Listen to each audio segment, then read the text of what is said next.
Watch TLDR ad-free, get new exclusive videos, and soon the daily briefing by signing up to Nebula for just $15 a year. And the Curiosity Stream Nebula bundle deal is linked in the description. In the last few months, we've heard numerous times that Johnson is a dead man walking. While he often bounces back from his array of crises, Partygate just felt different. It was a scandal that everyone felt. Everyone in the UK was affected by lockdowns and went out of their way to protect each other's health. And hearing that the government didn't, well, it likely felt like a kick in the teeth. And although Johnson survived it thus far, the scandal isn't over yet. And we're still awaiting the publication of the Sue Gray report and the Metropolitan Police's full findings, both of which could reignite the scandal and end Johnson's premiership. If that did happen, it would mean major changes. The ship always needs a captain, and as such, a Tory leadership election would ensue. A year ago, we would have said that Chancellor Rishi Sunak would be a shoo-in for the top job, but he too hasn't had the best time over the last few months. So, to recycle old headlines from 2020, let's take a look at whether Rishi is still dishy.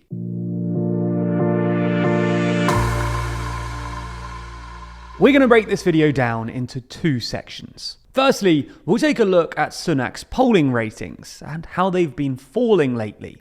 And then in the second part of the video, we'll take a look at why this has happened, what he's done, or more precisely failed to do, which has ended up damaging his own poll ratings. Okay, so back in the middle of the pandemic, Sunak had around a 52% positive approval rating and only a 15% negative approval rating, giving him a net approval rating of 37 according to the New Statesman. YouGov appeared to agree, giving him a roughly 45% approval rating in the third quarter of 2020. Among Tory voters too, it appeared that Sunak was incredibly popular. Conservative Home polled their readers in August and found that 31% backed Rishi as the next leader of the Conservative Party, way ahead of Liz Truss, who was in second place with only 12% of the vote. Recently though, things just haven't been going that well for Sunak. His poll ratings have fallen dramatically, from the dizzying heights of around 40% to about 1.8% now. And this hasn't been just a recent rapid decline either. Sunak has slowly been dropping in the polls since November 2020, albeit with a relatively stable summer in 2021. With Sunak's approval ratings pretty close to zero, it's worth asking why. How come he was so popular in the pandemic, and how's it worn off so quickly? Well, let's move on to the second part of the video and answer that. I think probably everyone already knows this, but 2020 was a very odd year. The pandemic hit and governments were scrambling around trying to figure out what to do. The UK government opted to lock down, albeit later than many had hoped, closing businesses and halting much of society. The Chancellor, for his part, moved quickly and announced an unprecedented package of support measures for both businesses and workers. The initial package, which was later extended and revised during subsequent waves, amounted to some £330 billion worth of guarantees, equivalent to 15% of the UK's GDP. The Coronavirus Jobs Retention Scheme, more commonly known simply as furlough, saw HMRC subsidise up to 80% of workers' wages, in effect, paying people to stay home. Then, in the summer of 2020, the Chancellor further loosened the government's purse strings in the now infamous Eat Out to Help Out scheme, giving people a 50% discount on food and non-alcoholic drinks every Monday, Tuesday and Wednesday in August. And, well, if you're effectively paying for people to eat out, you're bound to get the public on your side. Hence, the dizzying heights of his popularity and name recognition during this time.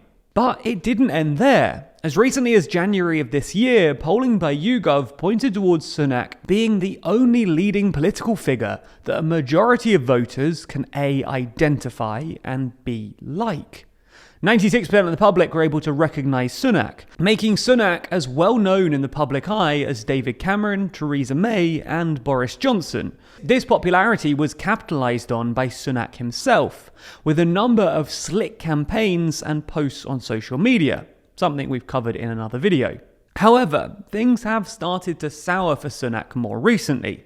Sunak has been tainted by the Partygate scandal, firstly when he stood by the Prime Minister, and then he became personally embroiled later in the affair, culminating in the Chancellor receiving a Partygate questionnaire from the Metropolitan Police. That's not the only issue he's had either. Even the support that Rishi dished out during the pandemic, which was so popular at the time, has turned sour more recently, with the Shadow Chancellor accusing him of fraud failures following revelations that various COVID support schemes had suffered from rampant fraud.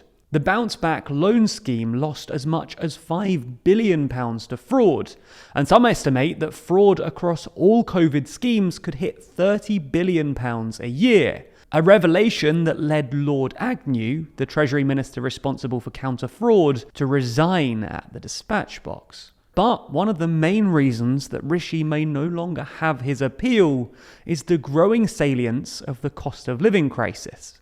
Ultimately, this issue falls on his shoulders. As Chancellor, it's his job to manage the economy, and by extension, manage the cost of living.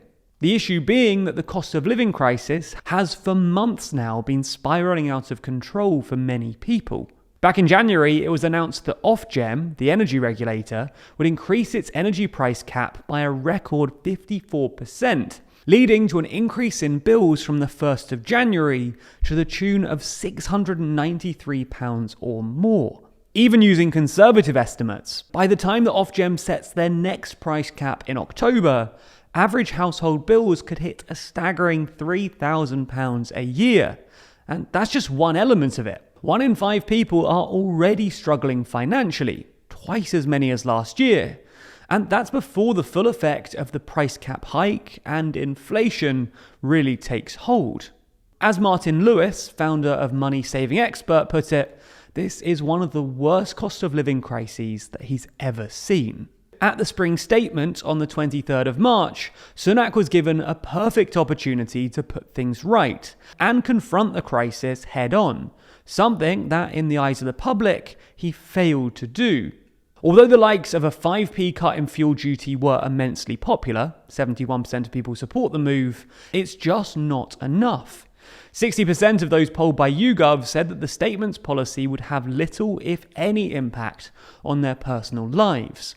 According to the Office of Budget Responsibility, a public body established to, in the government's own words, give independent and authoritative analysis of the UK's public finances, put out a damning report which stated that the UK was heading for the largest fall in living standards since ONS records began in 1956. To hammer that point home, the fall in living standards, according to the OBR under Sunak, is set to be greater than that of the financial crisis. This mismanagement of public perceptions on the economy hasn't just hurt Sunak either, it's hurt the entire parties. The Conservatives have, for much of their history, rested on the belief, whether founded or not, that they're better at handling the economy than Labour. The economy has nearly always been one of the Conservatives' strongest selling points, barring Black Wednesday and John Major. But that's just no longer the case. Polling by Opinium found that in March 2021, the Conservatives held a healthy 14-point lead over Labour on the question of who should run the economy. In March of this year, Labour had turned that round and now hold a modest but significant 1-point lead. So, while voters praised Sunak's fiscal policy during the pandemic, they're now starting to punish him for presiding over the ever-worsening cost of living crisis. So, if Johnson is brought down by the Partygate scandal, it might well be the cost of living crisis that prevents Sunak from succeeding him. But it's not just the UK that's struggling for clear leaders at the moment. Europe is also without an obvious leader, as we discussed in our video exclusively on Nebula, where we try and work out who really leads the continent. Macron? Scholz? Von der Leyen? You can find out by watching that video on Nebula, the streaming service my creator friends and I teamed up to build, where you can watch all of TLDR's latest videos ad-free and get a bunch of exclusive content which will never make it to YouTube. Also, next week, we're bringing back our show, The Daily Briefing. And while the abridged version will be available on YouTube, the full briefing will only be on Nebula. And it's not just us either. All of our favourite creators are already there, like Wendover Productions, Real Life Law, Polymatter, Legal, Half as Interesting, and many more. But wait, we said this video was brought to you by CuriosityStream, right? Well, as a platform full of some of the best documentaries online, they naturally love educational creators like us. And as such, we've worked out a deal whereby if you sign up for CuriosityStream using the link in the description, you'll also get free access to Nebula. That's not a free trial either. You'll get access for as long as you're a member. And to make things even better, for a limited time, they're offering a deal where you can get 26% off their already low price, making an entire year of both services less than $15. Less than $15 a year for your favourite educational creators, as well as superb documentaries on CuriosityStream. Signing up with the link below gets you the deal, directly supports TLDR, as well as getting you original content, the extended daily briefing, and an ad-free experience on Nebula.